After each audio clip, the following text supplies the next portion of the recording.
Going on. I'm Daphne Strasert. I'm one of the hosts here at Writer's Lunch and editor at Tomeworks. And this week we're going to be talking about from fan fiction to bestseller, how you can turn fan-made works, your fan-made works, into original fiction that is able to be published and shared with the world and can make you some money. We are talking about fan fiction, something that I am passionate about. And so why should you listen to me about this topic? My name again is Daphne Strasert. I am an author of romance and speculative fiction. I write sci-fi, horror, fantasy, and in basically all of those, I have people kissing because that's what I like to write. I'm also an editor specializing in genre fiction, but specifically horror and romance. I'm the founder of Dallas Fiction Writers, a social writing group in Dallas. We meet twice a month doing write-ins and just social gatherings. I'm also a review coordinator for an independent publisher, Horror Addicts, and I write fan fiction under the tag Daphne the Writer. But first, what is fan fiction? For those of you who don't know, fan fiction is fan-created works of fiction that are based on already existing characters and stories. So you take a story, a world, a series of books, TV, movies, whatever you want, and you use those characters and that world and those scenarios, and you create your own stories based off of it. These are usually published online. The most popular outlets for them currently are Archive of Our Own, otherwise known as AO3, fanfiction.net, and Wattpad. Sean, you mentioned real life people, and we will be talking about real people fiction as we Oh, go into this. actually traditionally published mysteries featuring a stumbling Biden when he was Obama's vice president are hilarious fan fiction, brought into actual publishing and stuff. Like there are so many things out there. There's so many tags on AO3 that you do not want to search. Such and such X, another person who exists. You say don't want to, but it is kind of a fun experience. AO3 is by far the most, well, I guess that's not true. Fanfiction.net is dying. Wattpad and AO3 are extremely popular. Wattpad also has original fiction, whereas AO3 really is a strict fan site. But so why do people write fanfiction? Typically because they love the fandom. But also fanfiction allows writers to play around with new ideas, characters, stories, and they do all of this without having to do a lot of the heavy world building that goes into creating original fiction. There's already a built-in audience of people who are going to read your stuff just because of the fandom that it is a part of. So you don't have to worry so much about reaching your readership. It also allows for you to receive immediate feedback because these people are going to be reading your stuff and commenting and kudosing and letting you know what they like or don't like pretty immediately. So you post a chapter, you're probably going to have some feedback within a very short amount of time, which is very nice. And I think that fan fiction is an excellent exercise for growing writers. I think that it's a great way to try out new ideas and workshop some things, play in a little sandbox without having to commit to the full writing a whole novel or whole series. And as a bonus, you can later turn those fan fictions into original fiction, which is what we are talking about today. Before we get into the next section, you might be wondering, Daphne, why can't I just make money off of my fan fiction? And that's complicated. Mostly it has to do with copyright law, right? So you're never going to get a traditional publisher to publish fan fiction because that is a violation of intellectual property. They're not going to be allowed to make money off of it, and you will likely get sued. The self-publishing route, you're not going to be allowed to publish on Amazon or Ingram Spark, anything like that. Barnes and Noble if you're publishing fan works because again, violation of copyright and intellectual property. If you do get caught doing it, there can be some harsh consequences. So while there are ways to make money with fan fiction, it's an extreme legal gray area that we are not going to be touching on. So we will be touching on we will be talking about how to turn fan fiction into original fiction. We're not going to be talking about how to make money off of straight fan fiction. But Daphne, it's not original. It's not original, Daphne. If you're writing fan fiction, you're right. It's not. But nothing on this earth is really ever new. There is no such thing as a truly novel, truly new idea. Everything has, in fact, been done before. So really, don't hand wring over whether or not a fan fiction is considered original enough. From the very beginning of stories, which it'll be older than Dante's Inferno, but from the very beginning of stories, we have been adapting other people's stories. So Dante's Inferno, this is Bible fan fiction. This is Dante's self-insert Bible fan fiction, where he goes and explores what the afterlife looks like from his own perspective. Shakespeare wrote adaptations of historical events in a fictionalized way. So all of Shakespeare's histories, those are fan fiction. real person fan fiction, as we talked about earlier. Morte Arthur is an actual written account of Arthurian legends, which is an oral tradition that gets put down. Same with the Iliad and the Odyssey. Those are fan fiction of mythology, so fan fiction of religion. So we see Greek tragedy or Greek plays. Those are also going to be based off of either real events or oral stories that are being adapted. So this is all fan works. In a more I'll modern sense, go ahead, Sean. I'll point out as well, all of these existed before the idea of copyright and all that. So people did make money on it back then. There wasn't the framework for it. I go after somebody for, copyright infringement in ancient Greece, and you could certainly get a meal for your performance of it, etc. So it's a very different situation today.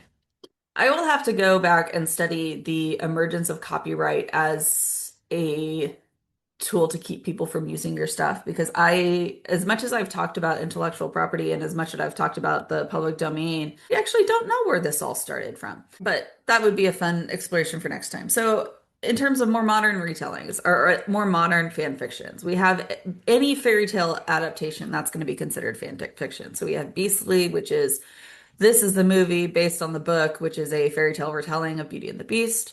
Rodgers and Hammerstein's Cinderella, the beautiful one from the 90s with Brandy. Also, another fairy tale retelling, therefore fan fiction, which basically all of Disney. Like Disney does not have a lot of unique or original concepts. Almost all animated Disney movies, especially historically, have been fan made things. It is a retelling of a book or a story that had already been published but boy will they go after you if you use any of their copyright stuff. If you like Sherlock Holmes has in the past 10 years, I believe all of Sherlock Holmes is finally in the public domain. But Sherlock Holmes has been a very prominent fan work that keeps getting reworked and reworked and reworked. Vampire fiction. Now this is broader, but basically every vampire book, story, movie, TV show draws in some way from Dracula, at least in the Western tradition of vampires. Almost all of our understanding of the vampire legend comes from Dracula. So everything gets to be Dracula fan fiction. And then very recently, well, not really, but very recently in terms of the latest movie adaptation, Wicked. Wicked is a fan work of The Wizard of Oz, the book that turned into the play that is now the movie. All of these are adaptations. So creating fan works, nothing to be ashamed of. You go do that, enjoy yourself, and then, hey, let's find a way to make some money off of it. So, the easiest way to make money off of a fan work is to do something that's already in the public domain. So, that's going to be Peter Pan, Alice in Wonderland, Winnie the Pooh, all of Winnie the Pooh now, Sherlock Holmes. Those things are all in the public domain. You can absolutely write a story based on those and pitch it to a traditional publisher and could get published with that. It might be difficult because a lot of people have adapted Peter Pan or Alice in Wonderland, right? Those things have definitely been done, but you can absolutely make those. Now, as you are doing that, make sure that all aspects of the original material are in the public domain. So either up until I think last year, Tigger was not in the public domain, but Winnie the Pooh was, so you would have to watch out for that. But also, what I mean is you can adapt The Little Mermaid, but you cannot call her Ariel because that is Disney's property. You can adapt The Princess and the Frog, but you cannot call her Tiana. So you got to be careful about what things you're adapting. Both Shannon and I have covered aspects of the public domain pretty extensively. So if you look back at our old videos, you can go find out more about how to work with things that are in the public domain. Tossing it in the chat as well. The newly public domain things for 2026, not as interesting as in the past few years. Like we said, Mickey Mouse, Winnie the Pooh, and the history of copyright law. So first one was in England in 1710, and of course that was not, it was probably very difficult to enforce at the time. So probably we're looking at, like 1860s onwards for that and it back rolling into, kind of third world countries and stuff like that, well into 20th century. It is worth noting that different countries have different copyright laws. So Japan very famously allows for fan adaptations of things to be published. They're called doujinshis, which I probably pronounced incorrectly, but they do allow that. However, most of that stuff has been licensed in the United States, which would mean that it would be subject to United States copyright law. So you're not going to be allowed to make a fan work of Naruto or Bleach or Hunter x Hunter without stepping on some US toes that someone's going to care about. All right. But we're not talking about the public domain. Nope. We're talking about converting fan fiction of things not in the public domain into straight original fiction. So, some terms you're going to want to know as we're going through this. I am very in the fan fiction community, so if I use a term that you do not know what it means, please raise your hand or drop it in the chat. Let me know that I'm doing something you don't know what I'm talking about because I might not realize it. But here's a few. AU means alternate universe. It means we're diverging from the universe that the original work took place in. So that might be Harry Potter, but we're talking about a coffee, it's in a coffee shop, or they're spies, or under the sea. Just, it's not what it was originally. It's an alternate universe.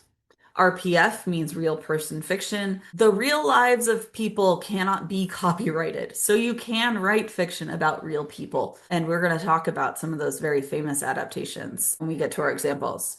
OC means original character. That would mean if you are creating a character for your fan fiction that does not appear in any way, shape, or form in the original canon, that's an OC.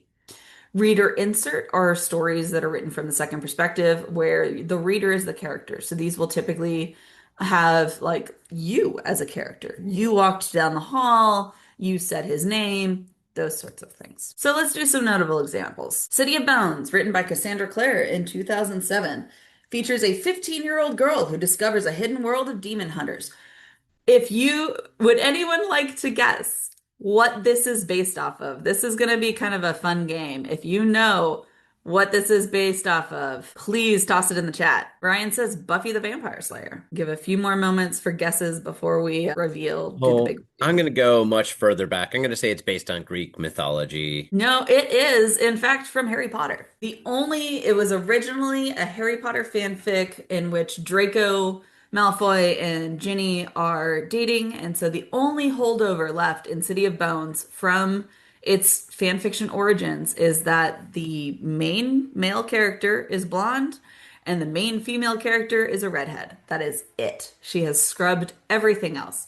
City of Bones is a lot of fun. It's very, very 2000s YA. Next up, 50 Shades of Grey. Very famous erotica, written by E.L. James, published in 2011. An inexperienced literature student named Anna enters into a BDSM relationship with the billionaire Christian Grey.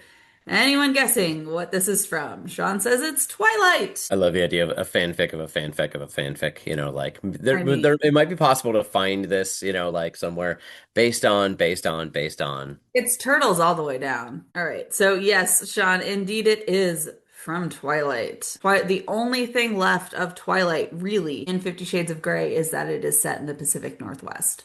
Everything else was changed. Cinder. This one's written by Marissa Meyer, published in 2012.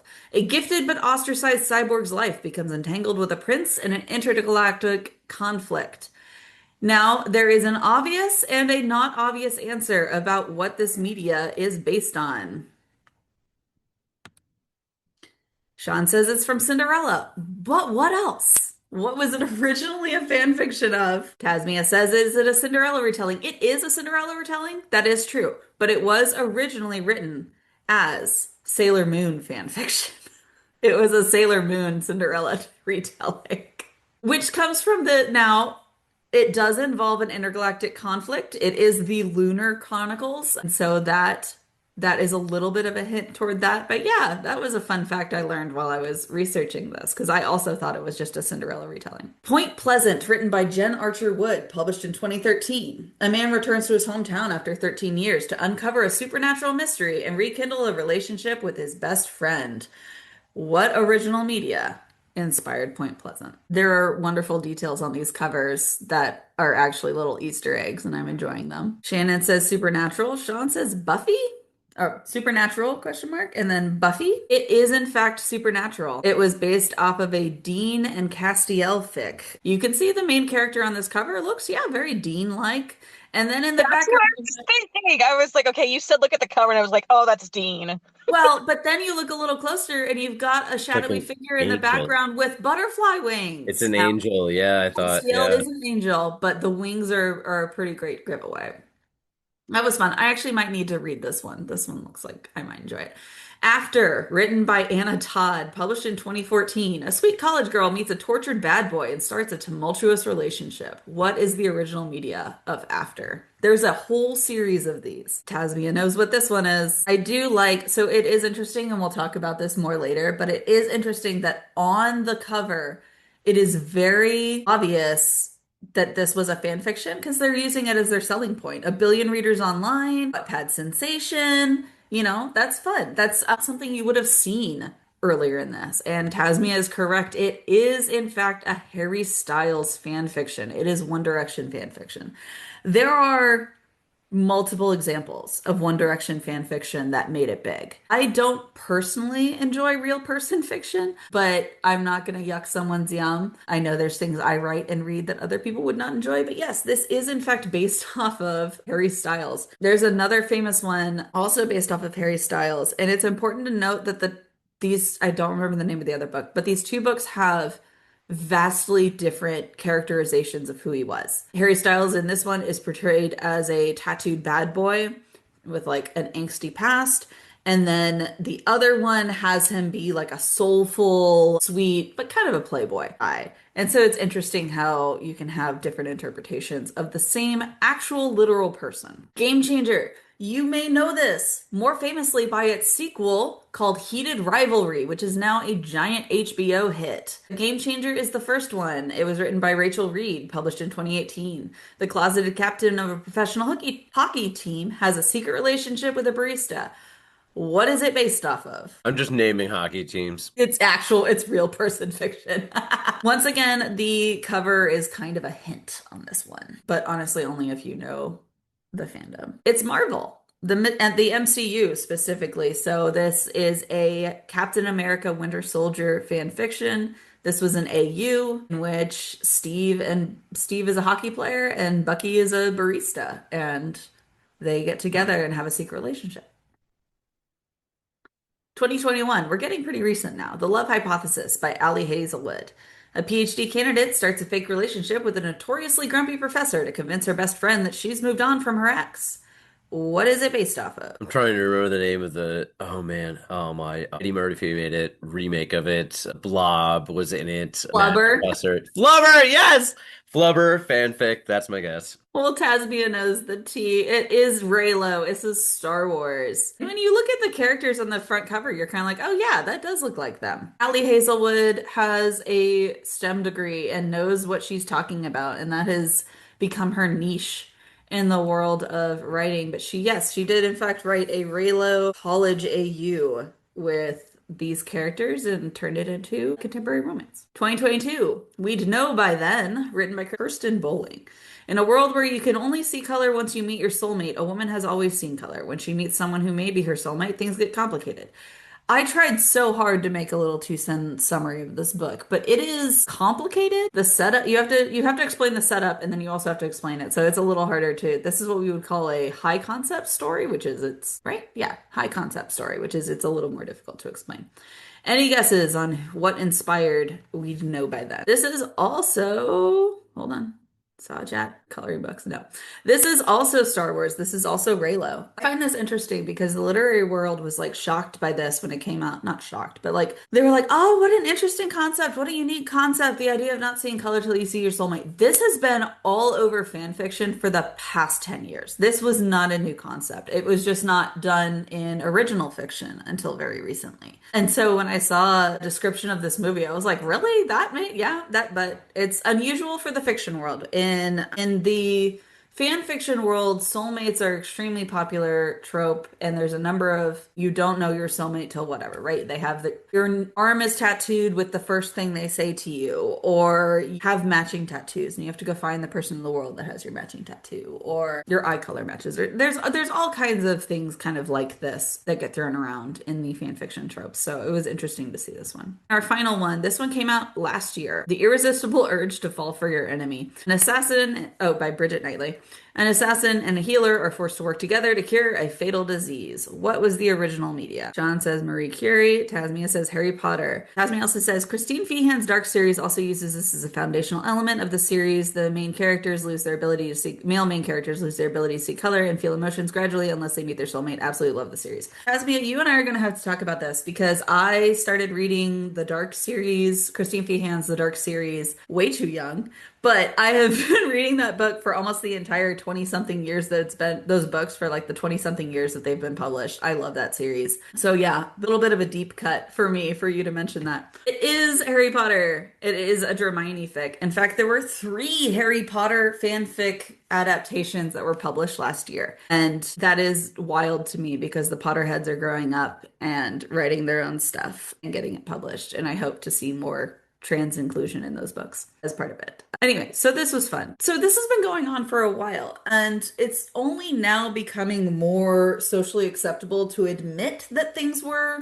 fan fiction prior to them being original fiction. Because for a very long time, it was like the dirty secret, right? You don't want to admit that you were writing fan fiction. In fact, most people that got traditionally published would absolutely scrub the internet of any indication that they had ever written fan fiction whatsoever. But it's becoming Daphne, it's becoming more acceptable.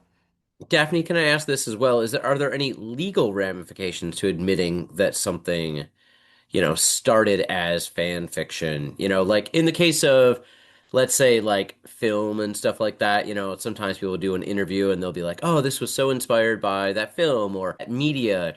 And I don't think anybody's ever gotten called out, like gotten in trouble for that. But, I wonder in the case of a very litigious society or an author who feels like they've been slighted or Disney, if you say it too early, like, I wonder. That is also something I wonder, and I think that that is a concern and why a lot of people don't admit that things were fan fiction. But it has to be very clear and you have to still be violating that copyright. And so if you have gone through the work to make it an original fiction and there really isn't much left over from your original source material, then they don't have a leg to stand on. There's lots of books have been inspired by other people's stuff, but it is extremely hard to prove that something is a copyright infringement without it being pretty blatant. Someone got in trouble for going after people for pretty basic concepts, right? Like there was a woman who went after another author for using her character had sun powers, sun-based powers, which is a very basic thing to have and not something that you could really consider copyright infringement. I don't know. I'd have to look for any cases where they actually, in terms of like literature fiction, where they actually succeeded in a copyright claim that wasn't pretty overt. All right. So, how does this happen? How do we get these books? There's 2 ways. The first is what we're going to call the pull to publish pipeline, which is when you become a really successful fan fiction author. An agent or publisher notices your work, and then they help you turn that fan fiction into something publishable. So this is you getting discovered out on the street, right? This is like if you're just walking down the street and a director comes up to your car and says, I want you to star in my movie. This is an insanely unlikely thing to happen, but it has happened. How does this happen? Well, if you write a very, very popular fandom, right? So you have to write something big. So that's going to be Supernatural, Marvel, Harry Potter, Twilight back in the day, right? Something with a huge following. You write an extremely popular pairing, which is you're going to be writing something that a lot of people, something you'll notice about all these books. They usually are romance or have romantic elements because a lot of the time when people are looking at fan fiction, that's what they're looking for. They're looking for a romantic escape. A lot of fan fiction is saying, I liked this media. Now let's go have them have sex. That is a lot of fan fiction. And so there's a reason a lot of these books are romantic because that is what fan fiction does. So if you write an extremely popular pairing, you still have to get noticed by all of the readers. So you have to become an extremely popular author on these fan fiction websites, and you have to get extremely lucky that an agent is even considering this. E.L. James, who published the 50 Shades of Grey, was picked up by publisher specifically looking to poach fan fiction talent. So the now defunct publisher, God, I forget their name. The now defunct publisher that originally published 50 Shades of Grey was going onto fan fiction sites, finding extremely popular fan fictions and approaching the authors and saying, "Hey, we'll give you a publishing deal if you make this into original fiction." That was their goal.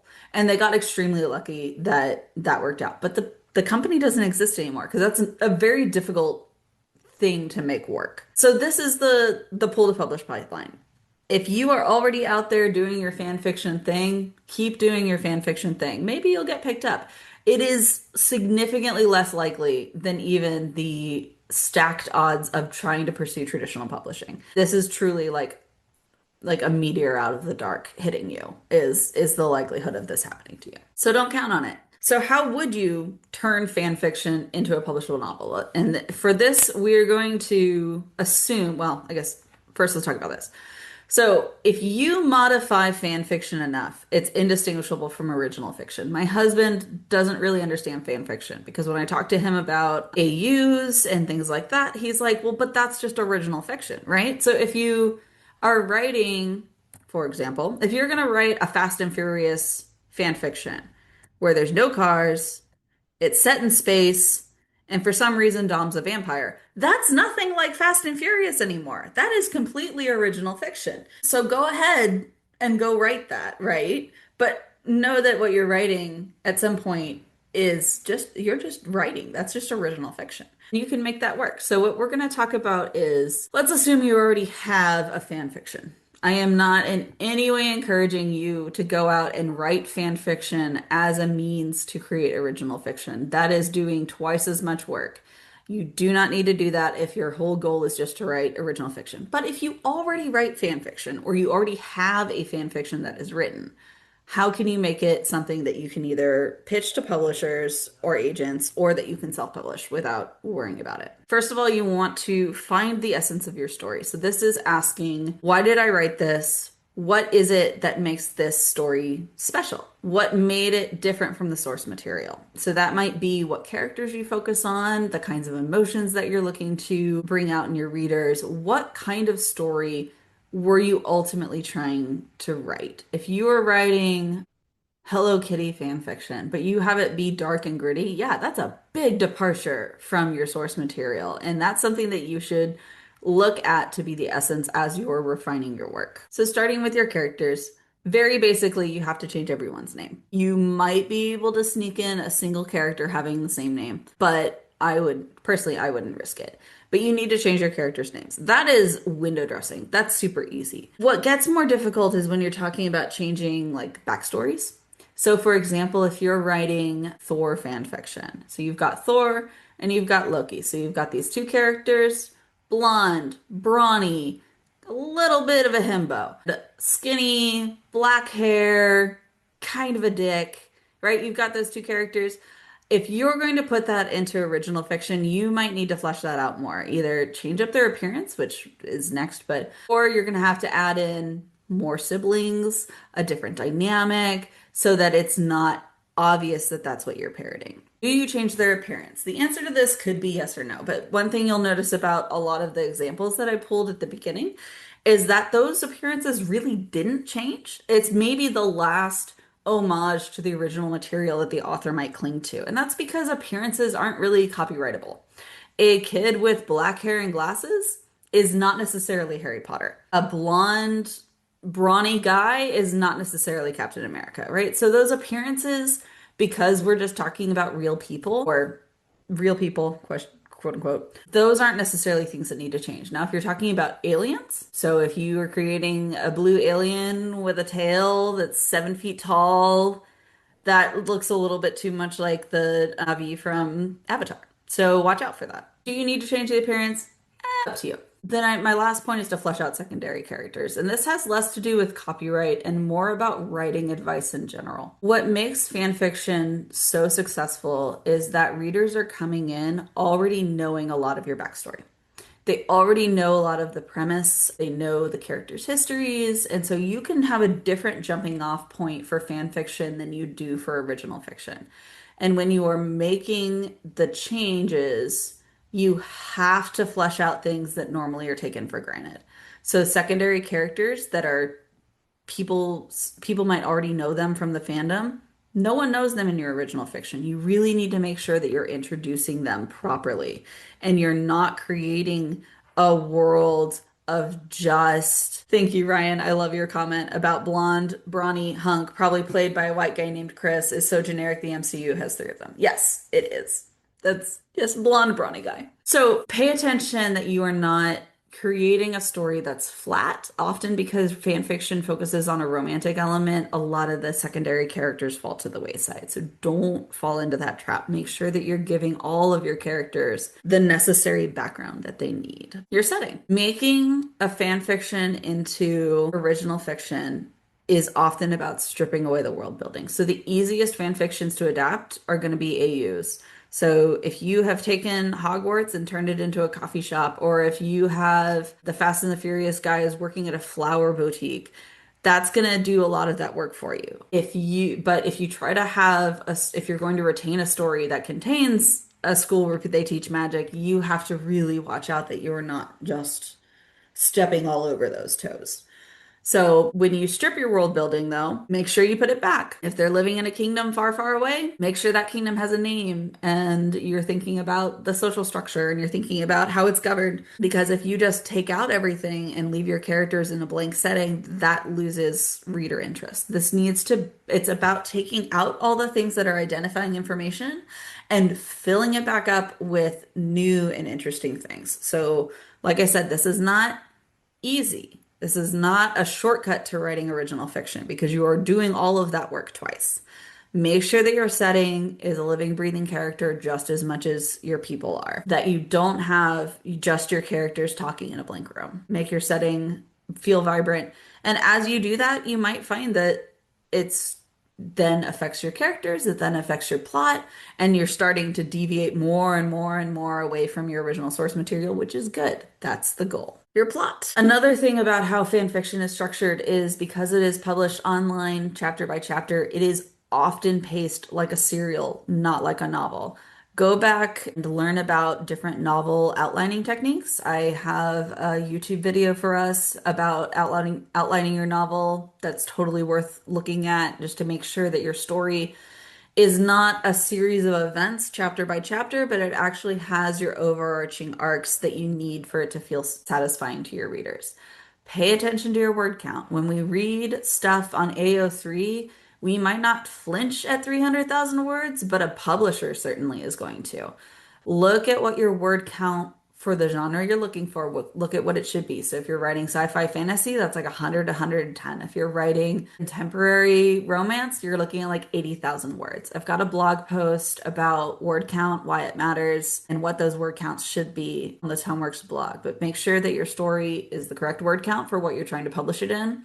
Make sure that it's paced like a novel, not like a serial. And then give your story enough introduction time. Fanfics start out fast because you want to get to the meat of the story immediately. So a lot of the time, fan fiction's first chapter is their inciting incident. Your inciting incident in a novel is going to be about 10% into your book. So you need time to introduce the characters, introduce the setting, because again, your readers aren't going to know those this time around.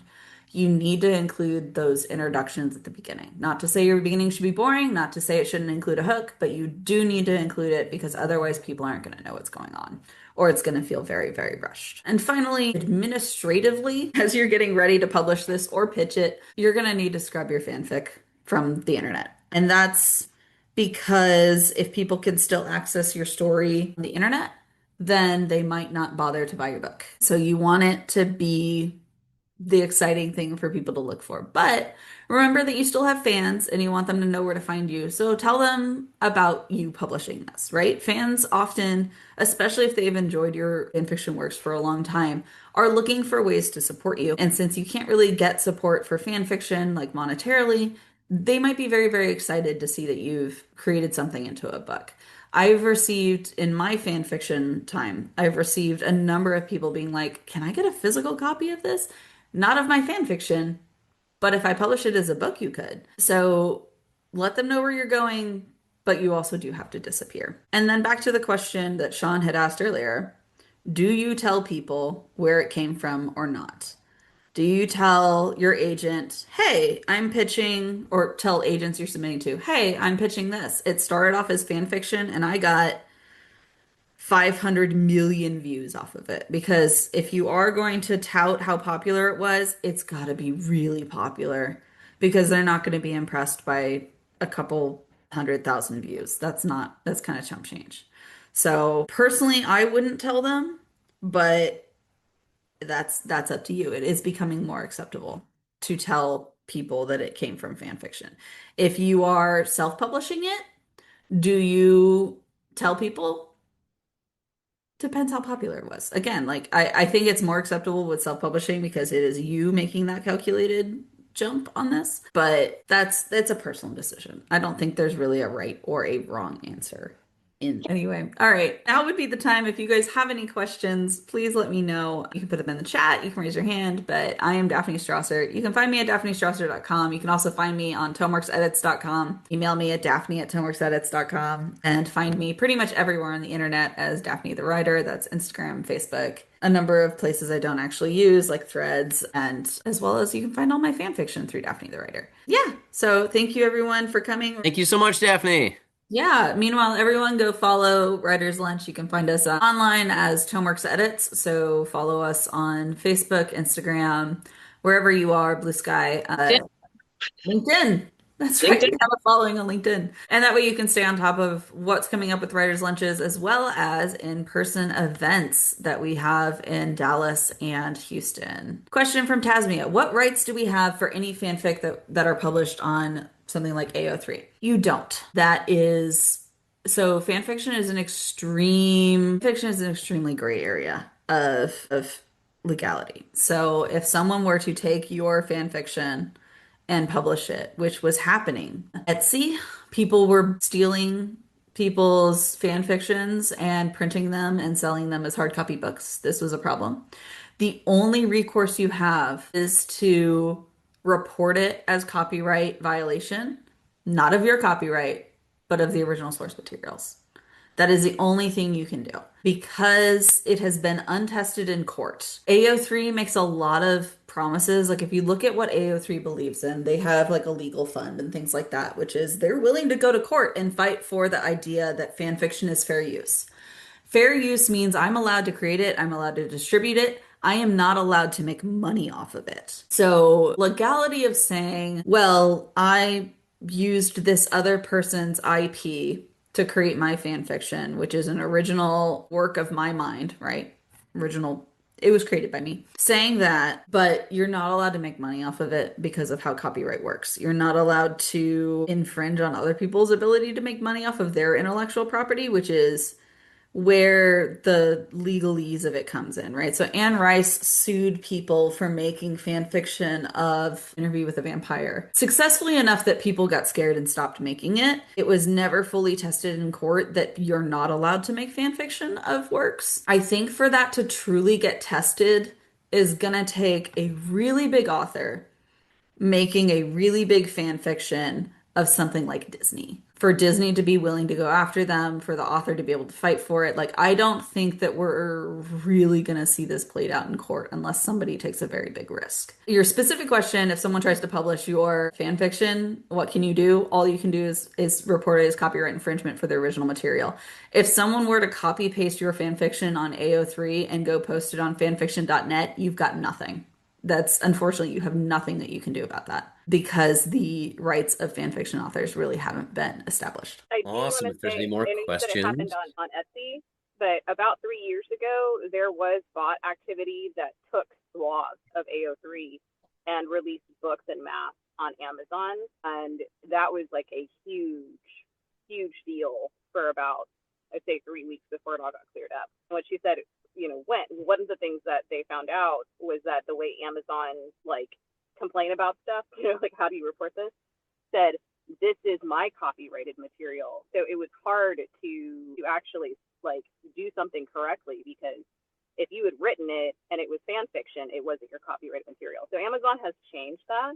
Amazon also now limits the amount of books a specific person or entity can publish down to, I think it's 3 a week now. It used to be like 1 a day.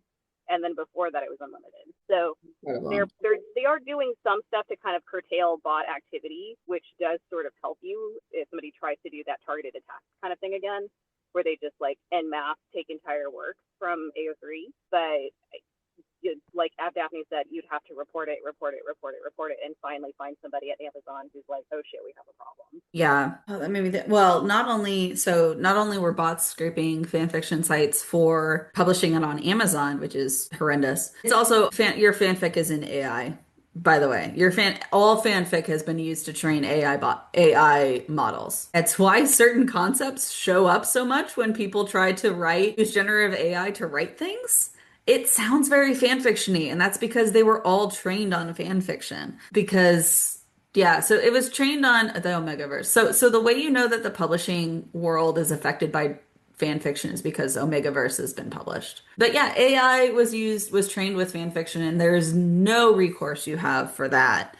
There are some book authors for original books that have made a settlement we talked about this when we did our year in review. They got a settlement for their stuff being scraped their copyrighted stuff being scraped for AI, which was how we found out that a bunch of stuff hadn't been copyrighted properly. But yeah, your fan fiction's been used for AI, and it's very upsetting. So is a niche question, but if someone is writing fan fiction, can they use things like Patreon to generate an income by, say, selling early access to chapters? Not something I want to do, but I've heard about it. You absolutely can do that. Patreon does not really make any attempt to regulate what you're putting out on your tiers. You can do that. Could you get sued for it? Absolutely. But that would, again, be suing you for making fan fiction and making money off of the fan fiction. So it is about as legal as just selling chapters. Or if you want to be a commission artist and write fanfics to people's specifications, you can also do that. But that's still just as legally gray. What's interesting is that fan fiction and fan art are treated extremely differently. So if you go to any comic book convention, you will see the artist alleys. And the artist alleys are absolutely filled with trademarked images that have been redone, or there's fan fiction, or they make decals out of them. And that stuff is largely unregulated. Fan fiction artists or fan art artists make a lot of money off of commissions, and absolutely nobody regulates it. But fan fiction is kind of gone after, right? There's if you decide to make an X-Files anthology with short stories based on the X-Files, you are going to get slammed so hard. It's different. It's not the same. It's not treated the same, and I find it really interesting. All right. That is about all the time we have. Make sure to follow us, and we will see you guys next time. Thank you so much, Daphne.